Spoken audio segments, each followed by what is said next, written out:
Mheshimiwa Mkuu wa Mkoa, katika kipindi cha miaka 2.5 mpaka sasa, mimi nimefanya kazi na mkaguzi na mdhibiti wa hesabu za serikali, nikiwa na hudumu kwenye kamati ya hesabu za serikali kuu na mashirika yake, PAC, Public Accounts Committee. Kwa hiyo nafanya kazi kwa karibu na CAG. Sifanyi kazi na kwa upande, kuna kamati mbili, serikali kuu na serikali za mitaa ambao ndio wenzangu.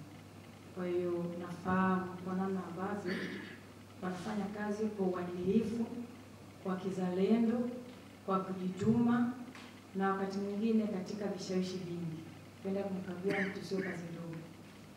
Kauli yangu ya leo ni mbili tu: kuendelea kuwaomba ambao wameaminiwa, mkaguzi na mdhibiti wa hesabu za serikali, kuendelea kuibua changamoto mbalimbali kwa maslahi mapana kwa ajili ya kulinda pesa zetu za umma, kwa sababu sisi wote ni pesa zetu za umma, ni za Watanzania. Lakini nikiwa hapa kwenye halmashauri ambayo mimi natumika kama mbunge wa jimbo hili, kuendelea kuwaomba wataalamu wetu wote na sisi kwa pamoja kuendelea kufuata kanuni na miko ile ambayo tunapaswa kusimamia pesa za serikali ili kupunguza baadhi ya hoja zisizokuwa za lazima.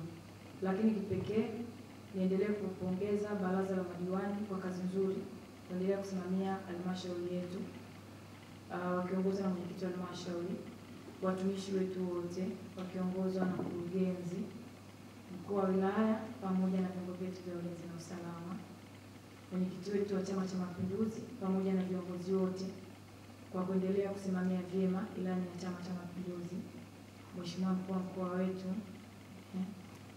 mtaalamu wa kule Njombe, tunaendelea kukupongeza kuendelea kusimamia mkoa wetu. Lakini nami pia kuendelea kukupongeza mimi mwenyewe kuwakilisha vyema wananchi wetu na kuhakikisha na kufurisha vyema ilani ya Chama cha Mapinduzi ambayo nilinadi hapo kwa miaka 5. Baada ya kusema hayo, nashukuru sana.